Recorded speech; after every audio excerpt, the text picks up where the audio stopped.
अंदर जो हथियार आए प्लेन के अंदर पैसेंजर्स को देना, पाकिस्तान की आईएसआई की मदद, ये सब वेल डॉक्यूमेंटेड है। लेकिन सीरीज में इन सब पर पर्दा डाला गया है और इसीलिए ये आरोप लग रहे हैं कि पाकिस्तान की आईएसआई को व्हाइट वॉश किया गया है और आतंकवादियों को बड़ा ऐसा ह्यूमन दिखाया है कि वो तो जी अंताक्षरी गा रहे थे और अच्छे से ट्रीट कर रहे थे। वो पीट रहे थे पैसेंजर्स को, वो यातना दे रहे थे पैसेंजर्स को। न केवल रूपन कटियाल को जिसको चाकू से गोद गोद कर मार डाला, पायलट को पैर में झुक के उनके पैर कई बार छूने पड़े थे, यह कैप्टन देवी शरण ने खुद कहा है।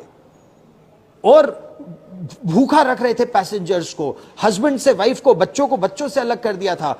यह थ्रेटन कर दिया था कि हम तुमको जिंदा मार देंगे, तुमको ले जाएंगे, एक एक करके मारेंगे। कुछ पैसेंजर्स को बोला, कुछ को बोला हम प्लेन को फिर हवा में ले जाएंगे और ब्लो अप कर देंगे प्लेन को। सुइसाइड बॉम्बर्स थे। सुइसाइड बॉम्बर्स आपके साथ बैठकर अंताक्षरी खेलेंगे। ये इस तरह से आरोप ये लग रहे हैं कि हम पाकिस्तान प्रायोजित आतंकवाद को सॉफ्ट पेडल करते हैं, पाकिस्तान और तालिबान को ग्लोरीफाई करते हैं एक तरह से, और इंडिया को बड़ा मूर्ख दिखाते हैं। ये सच्चाई नहीं है। आप ये सोचिए, भारत के नेगोशिएटर्स ने, एक रिपिन कटियाल की मृत्यु हुई लेकिन बाकी सारे पैसेंजर्स, सारे के सारे पैसेंजर्स और क्रू जिंदा लौट कर आए। जो मिलियंस ऑफ डॉलर्स की मांग की गई थी वो नहीं दिया भारत ने। जो 36 आतंकवादियों इंक्लूडिंग एक मरा हुआ आतंकवादी की उसकी बॉडी एक्सह्यूम करके लाओ, इस तरह की सभी मांगे ठुकरा दी गई। केवल 3 आतंकवादी, हालांकि उनको भी रिलीज करना बहुत कठिन था और बहुत बुरा डिसीजन यह साबित हुआ क्योंकि वो मौलाना ऑफ टेरर मसूद अजहर ने जैश ए मोहम्मद नाम का एक आतंकी संगठन स्थापित किया जो आज भी भारतीयों को मार रहा है। लेकिन भारत को और मजबूत अब होने की आवश्यकता है। IC-814 के समय आपको याद है 1998 में परमाणु परीक्षण भारत ने किए थे, तो अमेरिका के साथ भी संबंध बहुत अच्छे नहीं थे। 99 में मई से जुलाई के बीच कारगिल की लड़ाई हुई थी, उसमें भी पाकिस्तान के साथ लड़ाई हुई थी। भारत अमेरिका के साथ धीरे धीरे संबंध सुधार रहा था।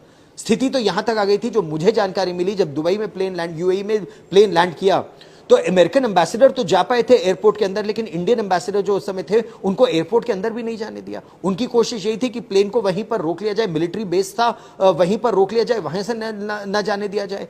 वहां पर और बढ़िया होता भारत के लिए नेगोशिएट करना। कंदहार तो एक बहुत हॉस्टाइल टेरिटरी थी, तालिबान के साथ हमारे संबंध भी नहीं थे, पाकिस्तान के इशारे पर तालिबान काम कर रहा था। और पाकिस्तान की भूमिका का एक और उदाहरण आप ये देखिए, वो मौलाना ऑफ टेरर और वो उमर सईद शेख, जैसे ही वो इस प्लेन से हाईजैक के बाद जब उनको छोड़ा गया, कहां गए? वो सीधा पाकिस्तान गए। पाकिस्तान में जाके जैश ए मोहम्मद नाम का आतंकी संगठन इसने the Maulana of terror Masood Azhar ने खोला। उमर शेख ने, सईद शेख ने डैनियल पर्ल का अपहरण किया और डैनियल पर्ल का भी गला रेत कर उसकी हत्या कर दी। ये थे वो आतंकवादी, और हम ग्लोरीफाई कर रहे हैं इस तरह से सीरीज बनाकर जो आरोप लग रहे हैं। यह बेहद चिंताजनक बात है और देश को सच्चाई जानने की आवश्यकता है। मैं उस समय राजधानी दिल्ली में जब कवरेज कर रहा था तो उस समय के प्रधानमंत्री अटल बिहारी वाजपेयी के घर के सामने 7 रेसकोर्स रोड, जिसे अब 7 लोक कल्याण मार्ग कहा जाता है, अरे वहां पर पूरे परिवार आके वहां पर रोज रोना धोना, रोना झींकना। और ये परिवारों का आप समझ सकते हैं, वो रोज झींक रहे हैं क्योंकि उनके परिजन का अपहरण हो रखा है। लेकिन वहां पर कई नेता भी पहुंचते थे, नेता वहां पहुंचकर नेतागिरी करते थे। जब आपके वो बीजेपी सरकार या किसी एक सरकार पर हमला नहीं था, भारत पर हमला था, IC-814 का हाईजैक। लेकिन उस समय भी इस तरह के डाइवर्जेंट व्यूज आ रहे थे, नेतागिरी हो रही थी। एक बात मैं आपको और बता दूं चलते चलते, just as an aside, squad leader Ajay Ahuja, Kargil की लड़ाई में जिन्होंने अपने प्राणों का सर्वोच्च बलिदान दिया था, उनकी पत्नी वहां पहुंची और उन्होंने परिजनों को समझाने की कोशिश की कि समय हमको एज इंडियंस बहुत स्ट्रांग रहने की आवश्यकता है। लेकिन उस समय तो नारा यह लगता था कि भाड़ में जाए देश, भाड़ में जाए देश हित, आप हमारे बंदे वापस कराइए, अगर उनको कश्मीर चाहिए तो कश्मीर दे दीजिए। और ये सबसे पहली डिमांड उन टेररिस्ट की यही थी जिन्होंने IC-814 को हाईजैक किया कि इंडियन आर्मी कश्मीर छोड़ के चली जाए। तो इंडिया ने बोला हम बिल्कुल ऐसा नहीं करेंगे। एक समय तो 29 दिसंबर के आसपास यह आया था, 29 दिसंबर के आतंकवादियों ने कहा था कि हम प्लेन को आज टेक ऑफ कराएंगे और सबको मार डालेंगे क्योंकि इंडिया नेगोशिएट नहीं कर रहा है।